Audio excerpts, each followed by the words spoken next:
कमल किशोर जगत का सामना से आज हमारे साथ हैं गोरखपंथी महान कैलाशनाथ हटयोगी जी। हटयोगी जी नमस्कार। नमस्कार। जिस तरह से आप देख रहे हैं हमारे जो श्रद्धा का बहुत बड़ा कुंभ है, महाकुंभ है जो प्रयागराज में, वहाँ पर देख रहे हैं अव्यवस्था के चलते काफ़ी लोगों के साथ इंजरी हो जाती है। क्या कहना चाहेंगे ऐसी अव्यवस्था को लेकर? कमल जी, यहाँ पे एक सीएम ही खुद महंत हैं, नहीं समझ पा रहे जी। मैं गोरखपंथी महंत कैलाश जोगी जी जगत के सामना जी के रिपोर्टर कमल किशोर जी आपके यहाँ आगमन पर स्वागत करता हूँ। जी और मेरे साथ साथ मेरे द्वारा स्थापित जो चैनल है बोल लिया, जनता की आवाज़ बोल लिया, वो भी आपका स्वागत करता है। आपने जो सवाल किया है बड़ा मार्मिक सवाल है और बड़ा ही दुर्भाग्यपूर्ण एक घटना घटित हुई है। सबसे बड़ी बात यह है कि महाकुंभ जो स्नान पर्व है ये विषय तो धार्मिक है, आस्था और श्रद्धा का विषय है। और ये महाकुंभ ऐसे समय में हो रहा है जब वहाँ पर गोरक्ष पीठाधीश्वर नाथ संप्रदाय के सर्वे सर्वा राज्य के मुख्यमंत्री योगी आदित्यनाथ जी की देखरेख और उनकी व्यवस्था में ये महाकुंभ का आयोजन किया जा रहा है। और महाकुंभ आयोजन की संपूर्ण व्यवस्था केंद्र राज्य सरकार दोनों ने मिल करके किया है और उस अच्छी प्रकार से किया। उसके बावजूद भी इस महाकुंभ का हो गया राजनीतिकरण। जी इस महाकुंभ में स्नान के लिए जनमानस को, धर्मपरायण जनता को, देश के साधु संतों ने और मीडिया ने और सरकार ने प्रोत्साहित किया कि आप लोग आइए और आस्थावान लोग, श्रद्धावान लोग वहाँ महाकुंभ में आए। लेकिन जो व्यवस्था, जो सुविधा दर्शनार्थियों को, तीर्थयात्रियों को मिलनी चाहिए थी वो व्यवस्था नहीं हो पाई, जिसका परिणाम ये हुआ कि वहाँ पर इतनी बड़ी दुर्घटना, इतनी बड़ी हादसा हो गई और तमाम दर्जनों लोग मर गए। उनके प्रति मेरी हार्दिक श्रद्धांजलि है, भावांजलि है। प्रभु से प्रार्थना है कि उनको अपने चरणों में वास दें और बाकी जो घायल हैं वो जल्दी स्वस्थ हों। एक बात बड़ी साफ है कि इस महाकुंभ व्यवस्था में सरकार की, उत्तर प्रदेश शासन की पूर्ण रूप से लापरवाही रही, असफलता रही है। शंकराचार्यों के बार बार कहने के बावजूद भी, अमरदेशों के कहने के बावजूद भी वहाँ की व्यवस्था ठीक ठाक नहीं हुई। और ये व्यवस्था पूरी संपूर्ण व्यवस्था, संपूर्ण ध्यान वीआईपी लोगों के आने जाने, उनको स्नान कराने, उनको खिलाने पिलाने, उनके स्वागत में लग गई। और इस व्यवस्था में जो अहम भागीदारी है वो मीडिया की भी है। मीडिया के मित्रों ने, साथियों ने इतना ज़्यादा। मैं एक बात करूँगा कि मान जी कि धार्मिक स्थल पर कहते हैं कि हिंदू एक हो जाओ, वहाँ पे वीआईपी और एक जो कल्चर है वो रूरल कल्चर है, ये वहाँ पर भी बना दिया इन्होंने। मतलब आस्था को कहाँ पहुँचा रहे हैं? क्या है ये सबसे बड़ा दुर्भाग्य है कि महाकुंभ जैसे पावन पवित्र पर्व में भी ऊंच नीच, अमीर गरीब, साधारण, वीआईपी गुरुद्वारों से भी नहीं सीख पाए, अंदर भेदभाव पैदा किया गया। अगर इस व्यवस्था को सरकार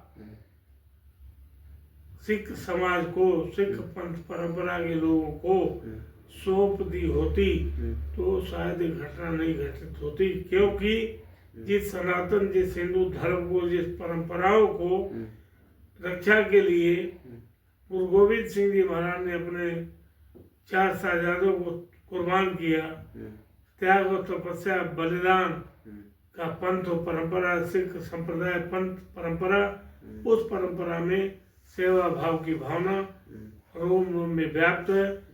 और अन्नदाता किसानों को भी अगर ये व्यवस्था सौंपी गई होती तो मैं समझता हूँ कि ये इस तरह का अफरा तफरी का वातावरण नहीं बनता। महान जी एक और बात है कि एक बहुत बड़ा सवाल है कि गंगा की सफाई पर ऐसा शहर नहीं है गंगा के जो किनारे से जिस शहर से गंगा जी निकली हैं वहाँ पर पूरा गंदा पानी शहर का जो पर नालों का पानी डाला जाता है, गंदे नाले डाले जाते हैं, उसमें कोई प्रतिबंध नहीं है, कोई एसटीपी प्लांट नहीं है। मेरा मानना है और टोटल श्रद्धालु बनते हैं, जब चुनाव आता है तब तो श्रद्धालु बन जाते हैं, और जब बाद में सो जाते हैं। क्या कहना चाहेंगे?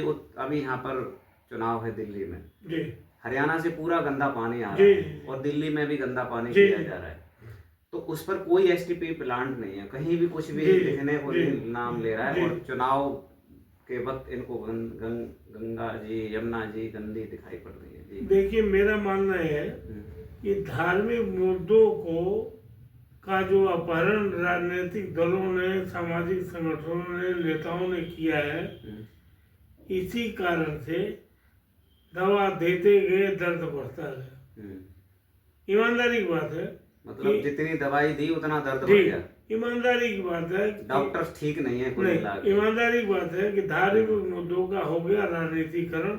सत्ता महत्ता के भूखिए लोगों ने धर्म को छीन लिया। जिस प्रकार से एक बिल्ली और चूहे की कहानी आती है कि किसी बिल्ली ने एक चूहे को मारा और उसको कौवे ने उठा लिया, छीन लिया, और कौवे को देखा बाज ने जो उसके मुंह से छीन लिया। तो कहावत है, जिसकी लाठी उसकी भैंस। कोई सेवा भाव, धार्मिक भावना, श्रद्धा, आस्था नहीं दिख रहा। वरना गंगा गोमुख से लेकर निकलने वाली जो गंगा है, पतित पावनी गंगा, और गोमुख से निकल कर के गंगा सागर में जा मिली है। जितने भी गंगा तट पर शहर हैं, जितने भी शहर, गांव हैं, कस्बे हैं, उद्योग हैं, उद्योग धंधे हैं, कारखाने हैं, उनका जितना मलमूत्र गंदा पानी है, वहाँ की सरकारों को चाहिए था, राज्य सरकारों को, जिला शासन को, जिला प्रशासन को और धर्म के ठेकेदारों को, कि वहाँ पर प्रदूषित जल को ट्रीटमेंट करके ही गंगा जमुना में डालते, तो गंगा की निर्मलता, गंगा की पावनता, पवित्रता बची और बनी रहती, और इस प्रकार की घटनाएं नहीं घटित होती।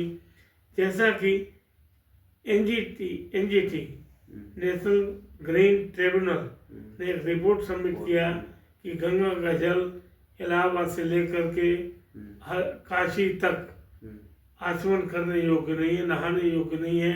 वहाँ गए जो तीर्थयात्री दर्शनार्थी हैं, जिन्होंने स्नान किया, बहुत से तीर्थयात्रियों को इन्फेक्शन हो गया है, जिन्होंने भी हाल ही में संन्यास ग्रहण किया, और वहाँ गंगा स्नान का पूरा जो आनंद था, जो लाभ था, उनको नहीं मिल पाया। इसका मतलब निश्चित रूप से गंगा प्रदूषित है, और जिसकी संपूर्ण जिम्मेदारी केंद्र सरकार, राज्य सरकारों की है, और उससे भी बड़ी जिम्मेदारी तथाकथित स्वयंभू धर्माचार्यों की, धर्म के ठेकेदारों की है, जो धर्म के आड़ में, धर्म के नाम पर पूरे समाज में बीज बोलने काम कर रहे हैं।